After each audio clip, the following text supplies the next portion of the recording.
Hey, it's Hunter West. I just put out a song called Champion, and it has a lot of fun layers, so I thought it'd be fun to break it down for you. Okay, so the first thing that I want to note is when making this song, I wrote it in 2022 and then started recording it, accidentally deleted a session, restarted it, kind of got stuck and decided like I want my own hands on this song as least as possible. I want to really collaborate with other people. I want to feel other people's touch on the song. There's some elements that I might want to incorporate that I don't even play. So I was like, how do I restart this song? How do I crack the code on this? The first thing that I decided to do was send it to my friend Troy Bruner, who actually plays drums in a band called Little Image, but he's been doing a lot of like solo piano work in the last couple years and kind of building up his repertoire in that way. And so I thought it would be fun to send it to Troy. And I had a finished vocal at the time. It was just everything else I wasn't sure about. So he tracked a bunch of piano stuff. There's kind of a main pass, and then there's a bunch of extra like overdubbed layers. Let me show you some of the stuff that Troy did. Maybe I'll play from like verse 2.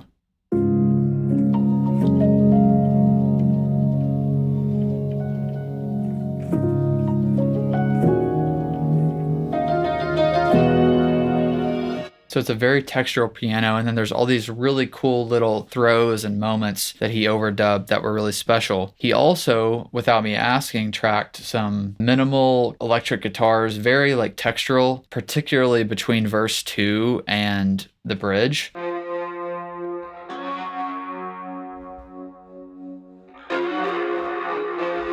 And then let me add his piano stuff with that.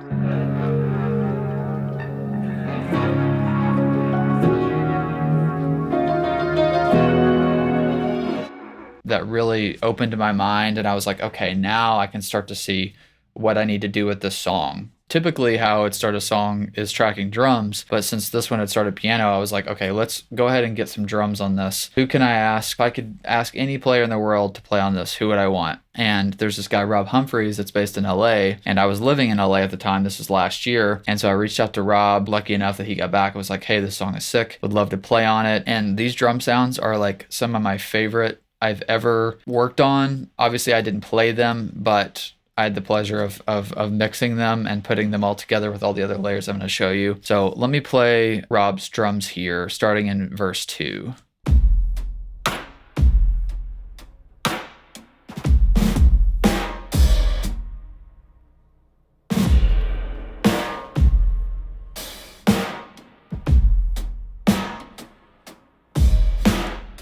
They're so cool. Like, they're so patient feeling. Like, his pocket is perfect, but they have the sauciness about him. He was just playing very delicately, and like we just cranked up the mic pre's. It was amazing. He also played some like more textural stuff in the first chorus.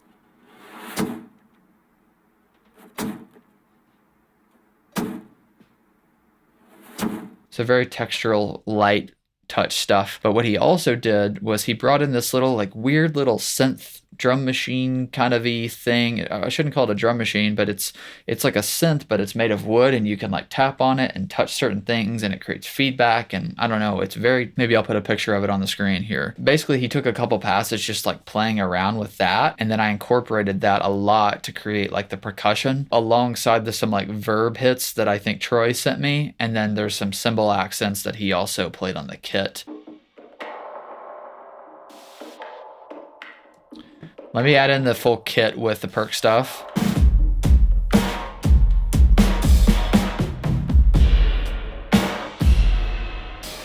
So at this point, I was like, okay, I really want to send this now to some other people. So I need to put a bass on it though before I send it to anybody else, because it's going to feel weird without bass. So I actually played the bass, but then ended up just keeping it because it was doing its job. So I'll play a little bit of that. But there is also a layer that Troy put in with like a synth. So you'll hear kind of a more normal bass, and then there's like this aggressive kind of industrial sounding synth bass in there as well.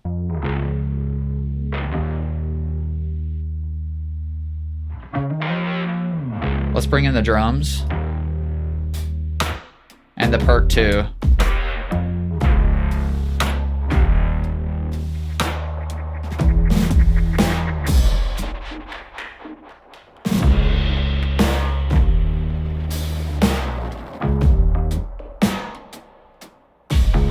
rhythm section sounds insane. And I was like, okay, I feel like I need some really bold instruments, but I need some other instruments that have a softer aesthetic, like a softer texture to contrast all this like really hard hitting rhythmic stuff. And so the first element that I wanted to experiment with, which I knew was either going to like really work on the song or was really going to fall flat, is adding pedal steel. I've always been enamored with the pedal steel as an instrument. I really felt like it could bring something special to this song. As I was thinking about like who should I ask, obviously pedal steel players are a little more like far and few between, but I thought of Faye Webster because pedal steel is such a big part of her sound. I actually had a mutual friend with her pedal steel player, Pistol, and so I was able to reach out to Pistol and say, hey, would you be willing to play on this song? I don't know if you're on the road or not. He was not on the road at the time, luckily, and was like, I could totally lay these down. I'm about to head out in a few days. So basically I told Pistol, I was like, I don't have any parts for you. I just want you to go off. Like, just play as if you're like a soul singer, just like ad-libbing over the track. Just do whatever you want and I'll kind of make sense of it later. So he sent me back like 5 or 6 tracks and I just spent like hours just listening to them. I was like literally almost crying listening to them. I was so taken back by how beautiful they were. And so it just took me a while to like choose what I want to keep and where I want to place this and that. And it goes throughout the entire song, but let me maybe just play it in solo for you at the end, like at the outro.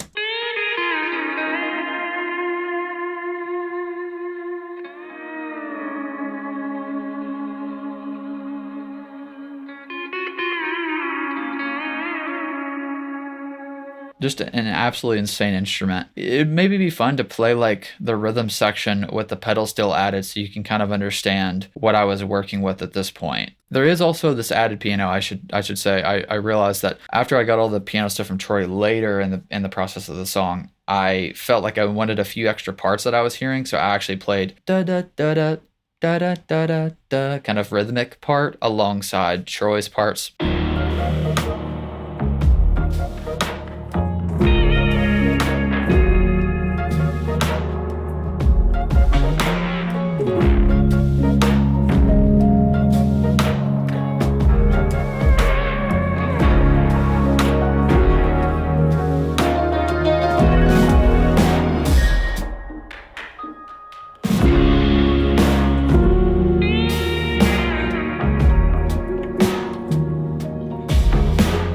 You can see how the pedal still transforms the feel of the track at this point. It really, I feel like, grounds it. Like the rest of the song so far in the textural department felt very like surreal, and then you get this very human, very grounding feeling element, and so it really starts to create this cool contrast of very hard, surreal, dreamy stuff and then this very human, like grounded, rootsy kind of thing. At this point I was like, okay, I know I want one other instrument that's very bold but yet softer in the aesthetic. I thought about sax. Again, kind of trying to rack my brain of who to ask. I'd been listening at the time to this artist, Chase Segley, or maybe it's Kegley. Sorry, Chase, if I'm not saying it right. I'd been listening to his album and it had all these beautiful horns on it. And so I reached out to him and I was like, hey, I'm working on this song. I'm trying to get somebody to play sax. I'm curious who played. And he was like, oh, it was actually me. And so I was like, naturally, would you be interested in playing sax on this song of mine? And very similar to Pistol with the pedal steel. I was just like, go off, do your thing. I want you to like do way too much and then I can comb through it afterwards and kind of make sense of it. Again, he sent me like all these takes for me to comb through, very similar to the pedal steel situation where I was just like blown away listening to his expression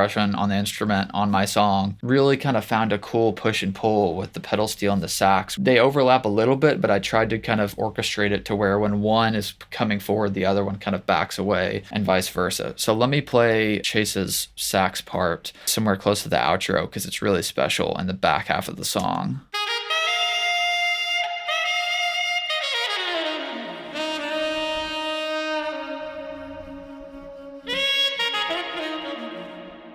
Let's put the pedal steel with it.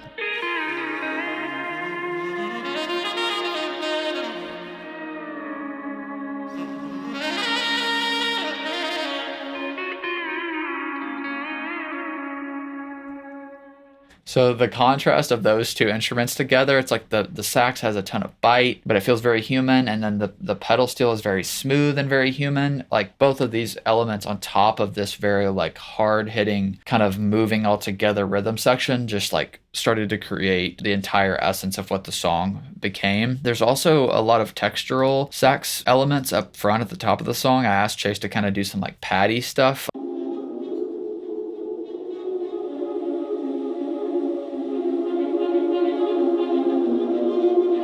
One thing that I missed earlier that Troy contributed that is actually very significant to the feeling of the outro of the song, it was a genius idea, but it wasn't even like an instrument, is he recorded himself turning on he had just gotten a reel-to-reel tape machine at the time, and he recorded himself turning it on, letting it roll, and then turning it off at the end of the song. So let me let you hear that by itself.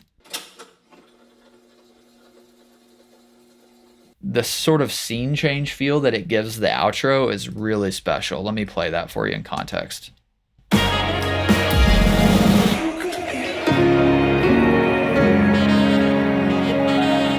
I wanted that outro to really feel like everything's just kind of spilling out of this can that is the song. Also, by this point in the song, I was like, okay, I've got some really saucy human elements now. But I remembered that I had some like pad kind of Keys World stuff that was more odd atmospheric stuff from my initial version of the song before restarting that I kind of wanted to try and see if I could still incorporate into it. There's like some Juno stuff. There's like a theremin sound, some loopy stuff that I salvaged from the first version of the song.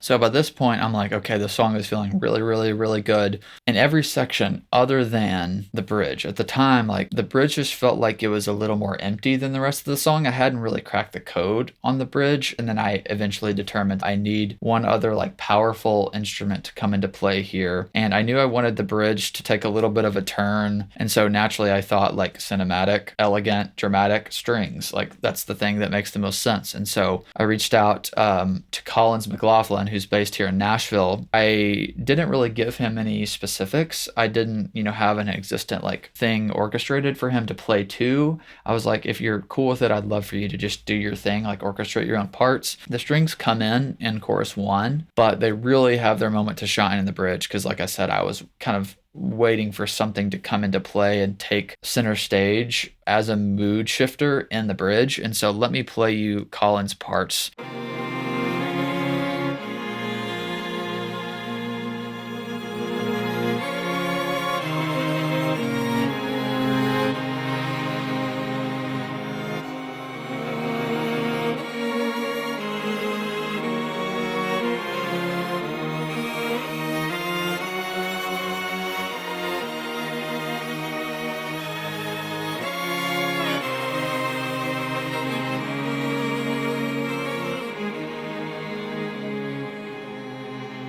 So beautiful. It almost has like this regal kind of quality to it. Collins crushed it. There's also actually some program string stuff in here that Troy had added early in the process because he, I think, initially had this idea of like, oh, I could see strings on this song. I'm just going to throw you some stuff that you could use as like a sketch to then maybe have somebody play, do it in a real context. I was like, I wonder what it would be like to maintain some of the stuff that Troy did too. And they really seem to like coexist really well together. So let me play you some of the program stuff that Troy did on the string department.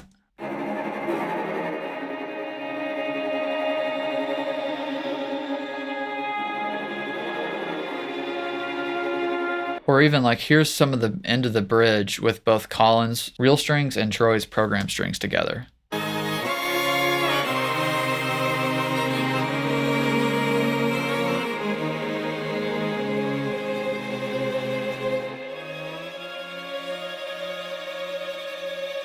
Kind of all adds up to just one big orchestra. And so once I got the strings in, I was like, okay, I don't think I need any more instruments now. Everything feels very full. It all transitions well into each other. I already had the lead vocal, as I said, from when I initially tracked the song. I knew I wanted the vocal production in this song to be something bigger than just me singing the lead vocal. I knew I wanted some layers. I really wanted to honestly hire like a choir to sing on this song, but I just couldn't find something at the time. And so I kind kind of just buckled down and figured it out myself. Let me play, there's a lot of layers, so I won't play them all individually, but there's like high octave doubles, there's low doubles, there's gang stacks, there's like some ad-libby, like reverby stuff that I salvaged from the first demo, and then there's some harmonies and stuff. Let me maybe play chorus 2 for you, where it's like all the vocal stuff other than the lead vocal. From all the things that hold me down, I need to be held.